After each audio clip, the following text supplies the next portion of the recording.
जय हिंद दोस्तों, मैं आयुष नेमा आपका अपने चैनल ज्ञान विज्ञान में स्वागत करता हूं। आज हम बात करेंगे मौर्यन डायनेस्टी के बारे में। सम्राट अशोक के बाद मौर्यन डायनेस्टी वीक हो जाती है और दो पार्ट्स में डिवाइड हो जाती है, western and eastern. Western part का जो रूलर होता है वो सम्राट अशोक का बेटा कुणाल होता है एंड ईस्टर्न पार्ट का रूलर दशरथ बनता है। मौर्य साम्राज्य के जो बाद के रूलर होते हैं उनका ज़्यादातर ध्यान बौद्ध धर्म के प्रचार प्रसार और भोग विलास पर होता है। मौर्य डायनेस्टी का लास्ट रूलर बृहदत्त होता है। एक बार ग्रीक यानी यवन से आई हुई कुछ स्त्रियों को बिना जांच के बृहदत्त के पास जाने से रोकने पर बृहदत्त अपने ही सैनिकों की हत्या करा देता है। बृहदत्त के शासनकाल में कलिंग, जिसे सम्राट अशोक ने जीता था, वो फ्री हो जाता है। उसके विदर्भ के जो सामंत होते हैं वो भी बृहदत्त के खिलाफ विद्रोह स्टार्ट कर देते हैं और भारत पर ग्रीक आक्रमण का खतरा भी बहुत बढ़ जाता है। इन सब के बीच जब उसका सेनापति पुष्यमित्र शुंग उससे सैनिकों के वेतन को बढ़ाने और नए हथियार खरीदने के लिए बोलता है तो बृहदत्त उसकी बात पर कोई रिस्पॉन्स नहीं देता। बृहदत्त के शासनकाल में बौद्ध भिक्षुओं पर बिना प्रतिबंध के राजमहल पर आने जाने की अनुमति प्रदान कर दी गई थी, जिससे राजमहल की सुरक्षा व्यवस्था पर भी एक बहुत बड़ा खतरा बढ़ गया था। एक बार पुष्यमित्र शुंग बृहदत्त के सम्मान में एक सैन्य संचालन का आयोजन करता है, लेकिन बहुत बार संदेश भेजने पर भी बृहदत्त उस सैन्य संचालन में नहीं आता। वह ग्रीक स्त्रियों का राजमहल में नृत्य देख रहा होता है। अंततः काफ़ी संदेशों के बाद जब वह सैन्य संचालन देखने आता है तो वह सैनिकों की बहुत बेइज्जती करता है और उनसे कहता है कि इन सैनिकों के हाथ में शस्त्र की जगह बौद्ध भिक्षा पात्र होता तो बहुत अच्छा होता। ये सब बातों से आहत होकर पुष्यमित्र शुंग उसका वध कर देता है और शुंग साम्राज्य की नींव रखता है। 185 बीसी से 73 बीसी तक का जो टाइम पीरियड होता है वो शुंग डायनेस्टी का शासनकाल माना जाता है। शुंग डायनेस्टी की प्रारंभिक कैपिटल पाटलिपुत्र थी, जो बाद में बदलकर विदिशा कर दी गई थी। शुंग डायनेस्टी के शासनकाल में वैदिक धर्म का पुनः जागरण हुआ।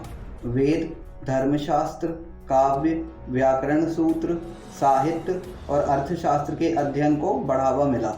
पुष्यमित्र शुंग ने 2 अश्वमेध यज्ञों का भी आयोजन कराया, जिसे महर्षि पतंजलि ने संपन्न कराया था। शुंग शासनकाल में ही महर्षि पतंजलि ने महाभाष्य की रचना की।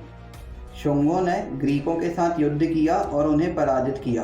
पतंजलि के महाभाष्य के अनुसार पुष्यमित्र शुंग ने यवनों यानी ग्रीकों को चित्तौड़ तथा अवध के पास के एरिया में पराजित किया था।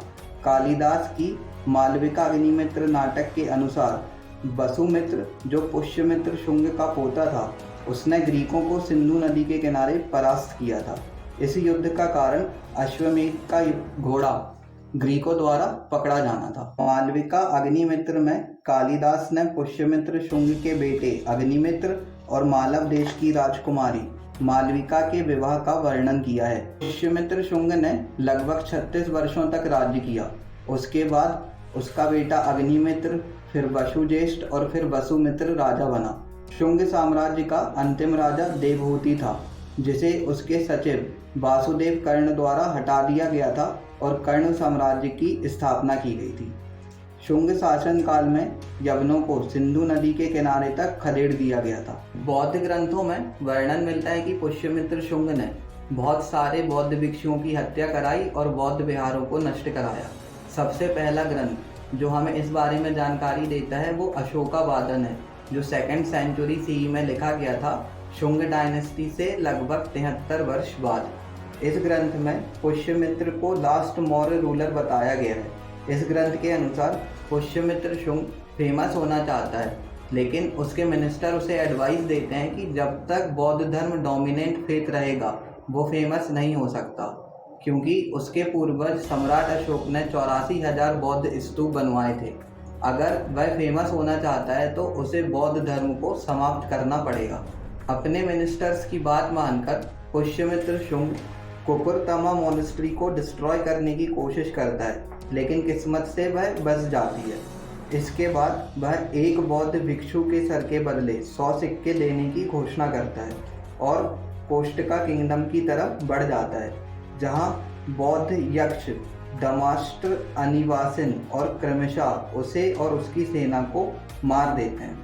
एक और 2nd सेंचुरी बौद्ध ग्रंथ विभाषा के अनुसार पुष्यमित्र शुंग बहुत सारे बौद्ध भिक्षुओं को मार देता है, बहुत सारे बौद्ध ग्रंथ जला देता है और कश्मीर में 500 मोनेस्ट्रीज को डिस्ट्रॉय कर देता है। उसके इस अभियान में यक्ष कुंभनदास और दूसरे राक्षस उसे सपोर्ट करते हैं, लेकिन जब ये लोग बोधि वृक्ष के पास पहुंचते हैं तो वृक्ष एक सुंदर लड़की में बदल जाता है और उन्हें मार देता है। कुछ इतिहासकारों का मानना है कि पुष्यमित्र शुंग सच में बौद्ध भिक्षुओं से द्वेष करता था, लेकिन भाई कुछ इतिहासकारों का मानना है कि बुद्धिस्ट स्कॉलर पुष्यमित्र शुंग को लेकर बायस हैं, क्योंकि पुष्यमित्र शुंग ने उन्हें वो विशेषाधिकार नहीं दिए जो उन्हें मौर्य साम्राज्य के समय प्राप्त थे।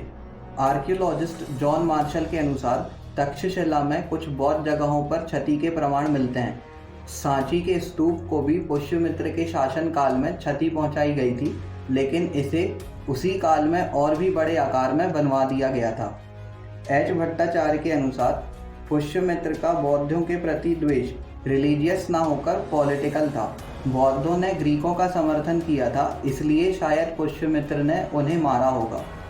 पुष्यमित्र के समकालीन श्रीलंका के राजा दत्ताकामिनी के समय में बौद्ध ग्रंथ महावंशा में वर्णित बहुत से बौद्ध विहार आज भी बिहार, अवध और मालवा में हैं, जो ये दर्शाता है कि इन बौद्ध विहारों ने पुष्यमित्र का शासनकाल सर्वाइव किया है। शुंग शासनकाल वैदिक धर्म का अनुयायी था, बट उनके शासनकाल में भरहुत स्तूप और सांची के स्तूप का पुनः निर्माण कराकर रेलिंग भी बनवाई गई थी। तो ये था हमारा वीडियो अबाउट शुंग डायनेस्टी। अगर आपको वीडियो पसंद आया हो तो please like, share and subscribe. Thank you.